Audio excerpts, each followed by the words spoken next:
पहला प्रश्न है वह है कि अंतर्राष्ट्रीय महिला दिवस, अंतर्राष्ट्रीय महिला दिवस किस दिन मनाया जाता है। ये क्वेश्चन आपसे आज पूछा गया था।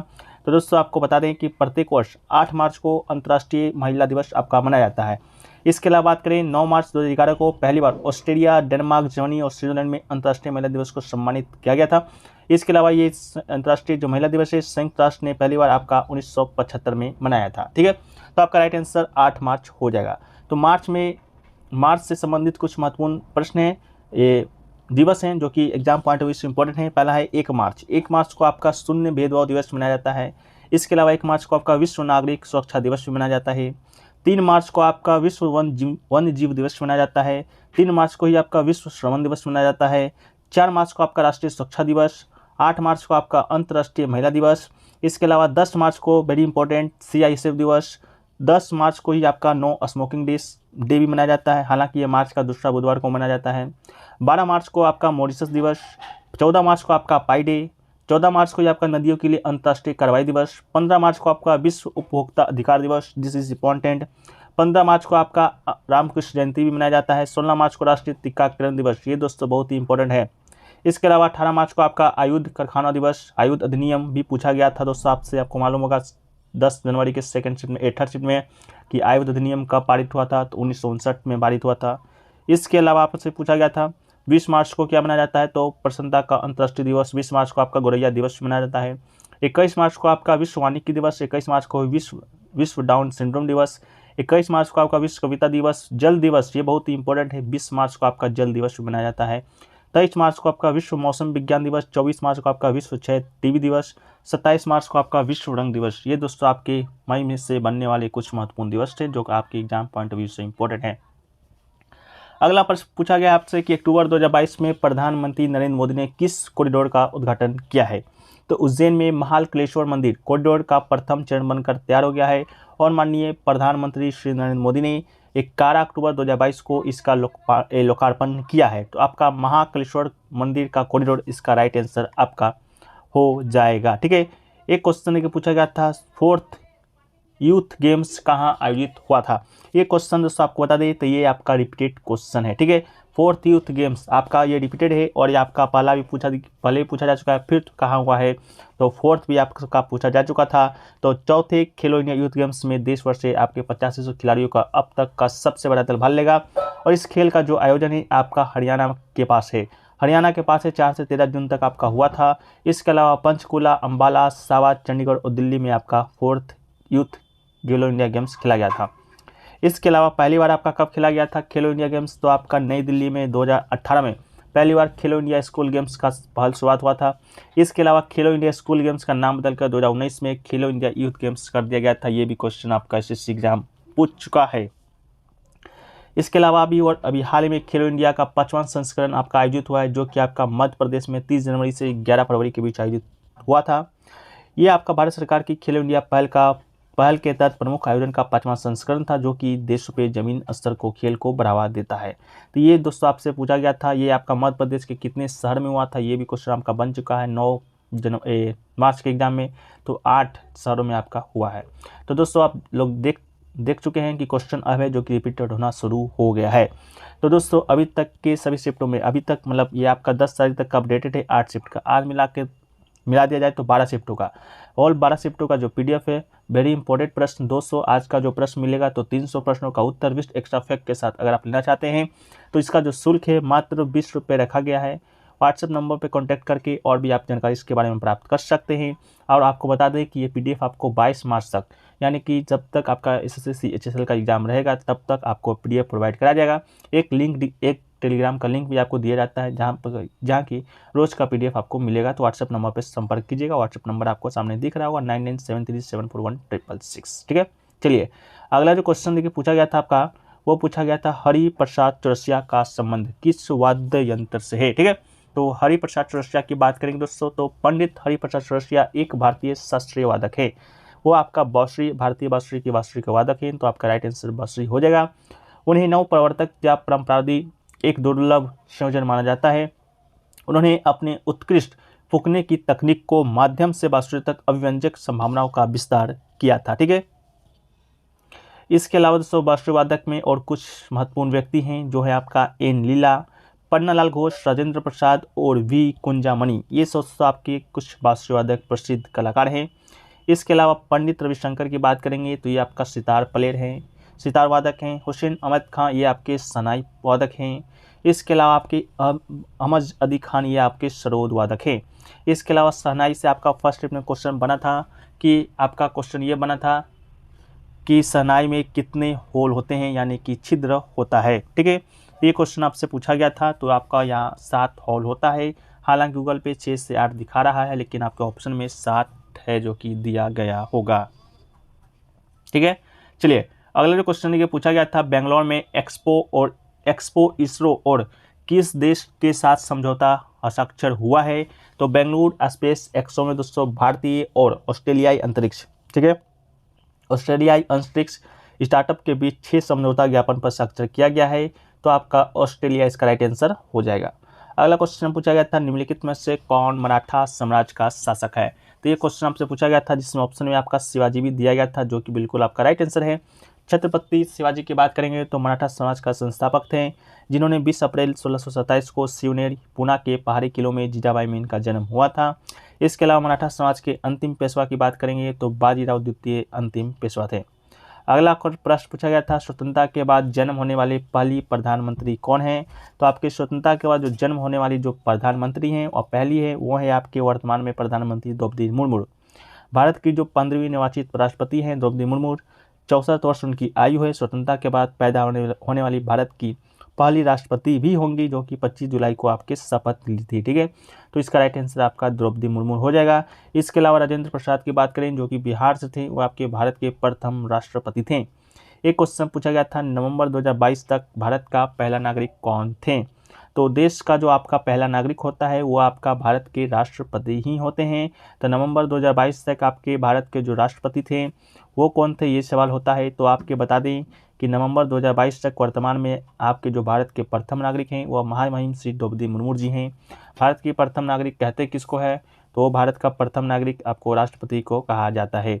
इसके अलावा भारत के प्रथम नागरिक के बारे में हम लोगों ने डिस्कस किया है। तो अब लोग भारत के द्वितीय नागरिक, दूसरा नागरिक किसे कहा जाता है, ये भी मन में आपके सवाल उपज रहा होगा। तो देश का जो दूसरा नागरिक होता है वो आपके उपराष्ट्रपति जी होते हैं। वर्तमान में उपराष्ट्रपति जगदीप धनखड़ हैं, इसी तरह वो देश के दूसरे नागरिक हैं। इसके अलावा तीसरा नागरिक के बारे में बताएं तो तीसरा नागरिक आपके भारत के प्रधानमंत्री होते हैं। भारत में जो प्रधानमंत्री होगा वो देश के तीसरा नागरिक होगा। इसी तरह से देश राष्ट्रपति उपराष्ट्रपति के बाद नरेंद्र मोदी, जो कि देश के प्रधानमंत्री हैं, देश के तीसरे नागरिक हुए। अगला है चौथा नागरिक कौन होंगे? तो भारत में अलग अलग राज्यों के गवर्नर देश के चौथे नागरिक होते हैं। वर्तमान में बात करें तो आनंदीबेन पटेल उत्तर प्रदेश के गवर्नर है, तो इस देश की चौथी नागरिक होंगे। तो आपके अपने राज्यपाल वो देश के चौथे नागरिक हैं। उनकी तरह ही बाकी राज्यों के राज्यपाल भी देश के चौथे नागरिक होते हैं। अगला है आपका देश का पांचवा नागरिक। तो भारत का जो पूर्व राष्ट्रपति होते हैं वो आपके पांचवें नागरिक होते हैं, चाहे वो कोई भी हो, पहला भी और पूर्व आपके राष्ट्रपति होंगे वो भी आपके पांचवें नागरिक होंगे। इस प्रकार अभी जो हाल ही में पूर्व हुए हैं राष्ट्रपति और रामनाथ कोविंद है, तो वो भी देश के पांचवें नागरिक ही हुए। इसके अलावा पूर्व राष्ट्रपति प्रतिभा पाटिल भी देश की पांचवें नागरिक हैं। इसके बाद अब बात आती है देश के छठे नागरिक का। तो देश के छठे नागरिक कौन हुए? तो सुप्रीम कोर्ट के चीफ जस्टिस और लोकसभा के स्पीकर देश के छठे नागरिक होते हैं। ठीक है, तो ये सभी आपके छठे नागरिक तक हमने आपको बता दिया है। एक क्वेश्चन है, FTP का फुल फॉर्म क्या होता है?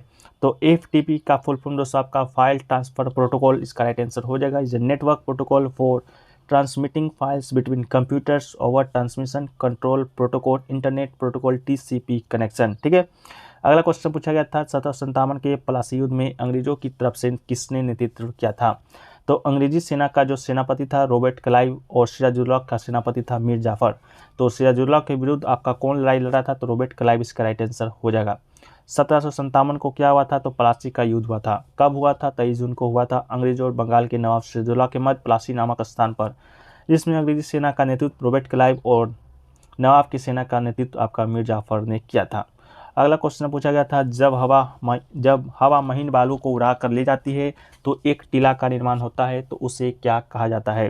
तो पवन के द्वारा रेत एवं बालू के निक्षेप से निर्मित टीलों को बालू का स्तूप अथवा टिब्बा कहा जाता है। तो इसका राइट आंसर आपका टिब्बा हो जाएगा। इसके अलावा एक क्वेश्चन पूछा गया था, मिनिस्ट्री ऑफ एटमोस्ट हैप्पीनेस पुस्तक के लेखक कौन है? तो इसकी राइट आंसर आपका अरुंधति रॉय हो जाएगा। मिनिस्ट्री ऑफ एटमोस्ट हैप्पीनेस पुस्तक की लेखिका है। इसके अलावा गॉड ऑफ स्मॉल थिंग्स पुस्तक के बाद यह उनका दूसरा उपन्यास था, जो कि आपका 2017 में आपका प्रकाशित हुआ था। ठीक है, चलिए अगला जो क्वेश्चन पूछा गया था कि तमिल नववर्ष किस नाम से जाना जाता है। तो तमिल वर्ष को किस नाम से जाना जाता है दोस्तों, आपको बता दें कि दुनिया भर में तमिल लोग, जो कि चिथरई महीना का पहला दिन होता है, इस विशेष दिन को पुठुंड या वर्षा विरुप्पू या वर्षा पिरप्पू के नाम से जानते हैं। तो इसका राइट आंसर आपका वर्षा पिरप्पू हो जाएगा। इसके अलावा उगादी आपके ऑप्शन दिया गया था, तो उगादी या युगादी, जिससे कि संवत्सर के नाम से जाना जाता है, यह भारत में आंध्र प्रदेश, तेलंगाना और कर्नाटक राज्यों के नए सालों का दिन है। इसके अलावा विशु की बात करेंगे तो भारतीय राज्य केरल और कर्नाटक में तुलुनाडु क्षेत्र, केंद्र शासित प्रदेश पांडिचेरी के माहे जिले, तमिलनाडु के पड़ोसी क्षेत्र और उनके पड़ोसी समुदाय में मनाया जाने वाला एक हिंदू त्यौहार है। ऑलमोस्ट आपका कर्नाटक में विशु त्यौहार मनाया जाता है। इसके अलावा एक त्यौहार आपका, ये त्यौहार मैडम के पहले दिन का प्रतीक है, जो केरल के सौर कैलेंडर के 9वें दिन में आपका आता है। एक क्वेश्चन पूछा गया था आपका गुजराती नववर्ष, पूछा नहीं गया था, ये आपका फैक्ट है कि गुजराती नववर्ष को क्या कहा जाता है। तो आपका वेस्टु वर्ष आपके गुजराती नववर्ष को कहा जाता है। दिवाली के एक दिन बाद मनाया जाता है। कार्तिक माह के शुक्ल पक्ष का की प्रतिपदा को पड़ता है। इसे वर्षा प्रतिपदा या पड़वा भी कहा जाता है। यह दिन गुजरात में बड़े ही हर्षोल्लास से मनाया जाता है।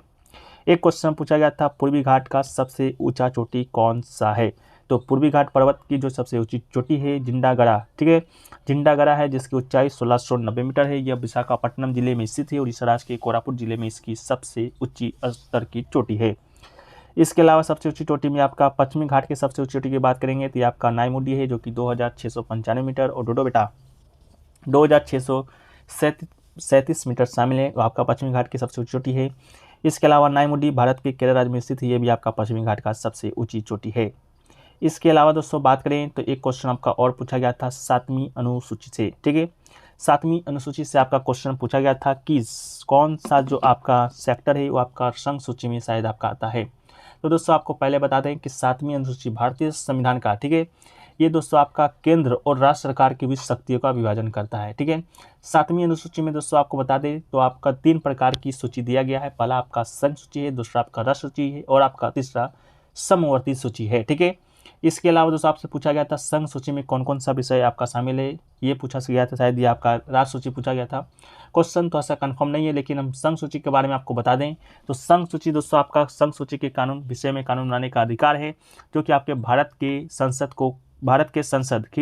को ही बनाने की शक्ति है। ठीक है, इसके अलावा इसमें तो मूल रूप से आपका 97 आपके विषय थे, लेकिन वर्तमान में आपके 100 विषय शामिल हैं, जैसे कि भारतीय रक्षा क्षेत्र, भारतीय नौसेना, वायुसेना, इसके अलावा हथियार, आग्नेयास्त्र, गोला बारूद, बम विस्फोट, इसके अलावा उत्पादन के लिए परमाणु ऊर्जा, खनिज संसाधन, विदेशी कार्य, केंद्रीय खुफिया जांच ब्यूरो, संयुक्त राष्ट्र संगठन, युद्ध एवं शांति, नागरिकता, रेलवे, अंतर्देशीय जलमार्ग, डाक और तार, मुद्रा, सिक्का, जनगणना, संघ और राज्य खाते का ऑडिट, अंतर्राज्यीय व्यापार, वाणिज्य, ये सभी दोस्तों आपके बैंकिंग और बीमा, ये सभी दोस्तों आपके संघ सूची के विषय हैं। इसके अलावा राष्ट्र सूची में बात करें तो वर्तमान में दोस्तों आपके 66 मूल रूप से आपके सभी 66 विषय थे। ठीक है, इसमें कौन कौन सा है तो ये इसमें दोस्तों आपका वर्तमान में 61 विषय है। इसमें आपका कौन कौन सा विषय शामिल है तो शिक्षा, वजन, माप, जंगल, न्याय का प्रशासन, जंगली जानवर और पक्षियों का संरक्षण, ये दोस्तों आपका संघ सूची राष्ट्र सूची का विषय है। उसमें और है आपके टोल है, भूमि भ्रमण पर कर है, राज्य का विधानमंडल के चुनाव है, राज्य का सार्वजनिक कर है। इसके अलावा एक सूची दोस्तों आपका समवर्ती सूची होता है, जो कि आपके मूल रूप से आपके 47 विषय थे, लेकिन वर्तमान में आपके 52 विषय हो गए हैं। ठीक है, पूछा गया था कि एक क्वेश्चन और पूछा गया था कि निम्न में से कौन सा महाद्वीप विश्व के सबसे ज़्यादा अधिक टिन का उत्पादन करता है, जिसमें ऑप्शन में आपका नॉर्थ अमेरिका, अफ्रीका, एशिया और यूरोप दिया गया था। इसका राइट आंसर दोस्तों आपका एशिया हो जाएगा। एशिया विश्व का मतलब कि महाद्वीप विश्व के आधे से टिन का अधिक उत्पादन करता है। चीन, मलेशिया और इंडोनेशिया दुनिया के अग्रणी टिन उत्पादकों में से है। इसके अलावा लोएस का प्रमुख उत्पादक है आपका यूरोप है। इसके अलावा अफ्रीका की बात करेंगे तो अफ्रीका में आपका हीरा, सोना, प्लेटिनियम का दुनिया का सबसे बड़ा उत्पादक आपका हीरा है। ठीक है, तो ये दोस्तों आपका क्वेश्चन पूछा गया था। एक क्वेश्चन देखिए पूछा गया था आपका कि व्यापार करने के लिए कौन सा सॉफ्टवेयर यूज करते हैं। ठीक है, व्यापार करने के लिए कौन सा सॉफ्टवेयर यूज करते हैं। ऑप्शन में आपका दिया गया था spreadsheet, MS word, power point, ये इस प्रकार का कोई ऑप्शन दिया गया था, जिसका जो आंसर है थोड़ा सा कंफर्म नहीं है तो आप लोग कमेंट सेक्शन में जरूर बता दीजिएगा, ठीक है। तो ये सभी क्वेश्चन पूछे गए थे, और भी क्वेश्चन हैं जिसको हम पीडीएफ में शामिल कर देंगे, नहीं तो वीडियो है जो कि अत्यधिक लंबा हो जाएगा, ठीक है। इसका पीडीएफ टेलीग्राम पे मिल जाएगा, लिंक डिस्क्रिप्शन में दिया गया है, आप लोग जाकर वहाँ से ज्वाइन हो जाइएगा। तो चलिए मिलते हैं नेक्स्ट वीडियो में, जब तक के लिए जय हिंद जय भारत।